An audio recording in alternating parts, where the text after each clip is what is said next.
What's that sound? Somebody's watching me. No, that's just my OCD. Hey Mel.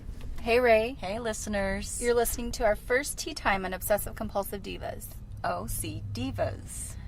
Our tea time is a shorter episode during our lunch break, which are made up of like what the fuck stories and also randomness. So Yes, current events, local stories, or around the world. Around the world.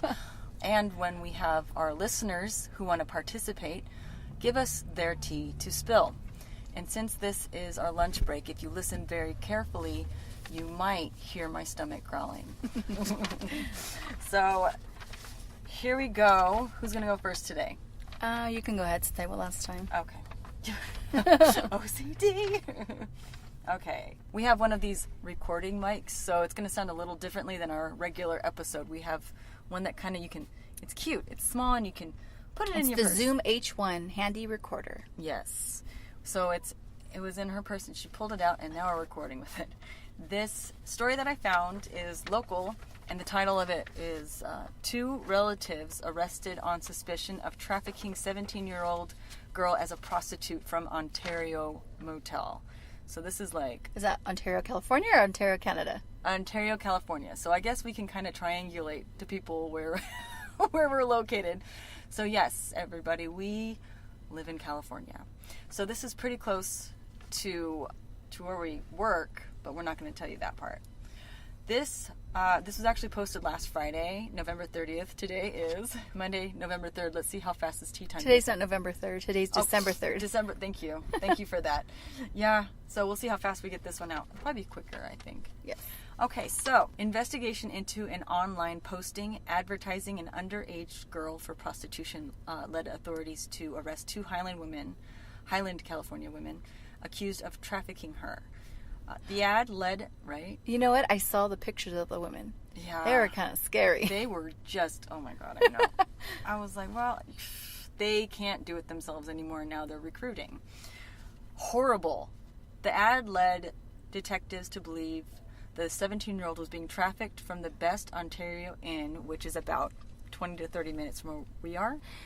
And through further probing, investigators tracked the victim to an apartment complex in Highland. Authorities responded to the complex around 9 a.m. last Wednesday to conduct surveillance and serve a search warrant. During that time, they spotted a young female who fit the victim's description, walking with a male juvenile. Officers from the San Bernardino City Unified School Police Department responded to detain the two and escort them to the apartment that they were surveillancing. Surveillancing? I don't know. That they were watching. They were watching it. They were scoping it out. They found it and they're looking at it. Upon serving the warrant, authorities found Stephanie Hill, 40, and Sheila Hill, 44, inside the unit. Are they sisters? Oh, stay tuned. Hold on. Oh, sorry. Both women were detained based on evidence and information found at the apartment. A sheriff's department spokesperson said that the two are related, though they are not sisters. Okay. Ooh, glad you answered my question. I know, right? But you were on it with the questions in case I did not cover that. The pair was then taken along with the two juveniles to a sheriff's station for further questioning. Detectives subsequently determined the girl detained was indeed the 17-year-old victim they were searching for, and that Stephanie and Sheila had been involved in supporting, encouraging, and profiting from the prostitution of the victim. Bitches. Wow. Yeah, fuck them. The girl has since been turned over to the Children and Family Services, while the boy she was with was released to his mother after it was determined he was not involved in the case. Wait, the boy that the victim was with? Yeah, the officers were looking for the victim, and when they found her, she was walking with another male juvenile. Oh, got it. So they took both of them in. However, a 15-year-old girl who also lives at the apartment but was not there when the warrant was served was later found and placed into protective custody, investigators said. The teen has also been interviewed, but officials have not yet determined whether she is also being trafficked. So I believe both of these victims, or the one victim that they know that's being trafficked, lives at the apartment complex. So this story tells me that, watch your kids at all times. Because remember we were talking in the first episode like you were able to play outside with your friends and your neighbors and all that kind of stuff. Now neighbors are trafficking their kids. Their neighbors' kids. Wow. Yeah. So this is off. So these the Hill cousins, I don't know, or were both being held on $150,000 bail on suspicion of pimping, pandering, and human trafficking of a minor. Inmate records showed both women were scheduled to appear in court on December 3rd, which is today. And detectives are continuing to investigate the case. There we go. Wow. I saw on one of my alerts that story come up, but I didn't read it. I just saw the pictures of the women, and they were rugged. Yeah. They were scary. They were raggedy. And I don't know. Those stories kind of fascinate me. So I'm already like aware of kids around me, and I always wonder, like, does that kid belong to that person? Should I, like in a store, they like have kids that are being trafficked, kind of like they're fishing for other children, so they have them go up and talk to other kids and try to lure them away from their kids in stores. And so it's not fascinating as in I love it. Yeah. I just want to know more about it so that I can protect people around me. Oh, yeah. Okay, so my little random story. So on November 28th, the Florida woman Carla Stefanak, who's 36 years old, vanished in Costa Rica. She was scheduled to leave San Jose that day. She was visiting Costa Rica with her sister-in-law to celebrate her birthday. Her sister-in-law, April Burton, returned to Florida the day before because she had other obligations, which I thought was kind of weird that, like, I couldn't see myself being in a foreign country and then like staying there by myself. So Carla, I mean, not saying that that's not something people do, but for me myself, I would be like, yeah, I'm gonna go home with you. I am not gonna stay in a foreign country by myself. No. But she was probably adventurous. Her last text was to a friend that read, "It's pretty sketchy here." They were staying at an Airbnb rental in San Jose. The last time April saw Carla was when she dropped her off at the airport on November 27th, so it was a prior day. Carla then reportedly took an Uber from the airport to do some sightseeing around San Jose before she was dropped off at the Airbnb. She had been actively messaging friends and family throughout the day. She was on the WhatsApp at about 8:20 p.m., and then her phone died about 9 p.m., and she had not posted online since. Her final text to her friend was also about 9 p.m., which she indicated it was raining hard and the power in the Airbnb accommodation had gone out. April has said that she knows Carla made it to the Airbnb in San Jose, but she does not know what happened to her after she went silent. According to another friend, Carla was thirsty, so she went to ask the guard on the property to get some water for her. The guard's apparently telling a totally different story. Carla's brother is currently in Costa Rica trying to retract his sister's steps. He visited that Airbnb, and he also has interviewed the guards, which they shared with him that she went there the night before and left at 5 a.m. She left with everything on hand, and the family just does not know who she could have been meeting at that hour because her flight didn't actually leave until the afternoon, so they didn't know where she was headed at 5 a.m.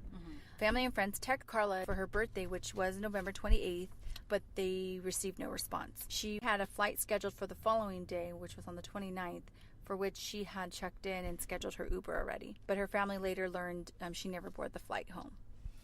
So the Airbnb rental owner and local security guard said that they saw her get into an unknown car with her luggage around 5 a.m. The family believes that the 5 a.m. story is basically BS.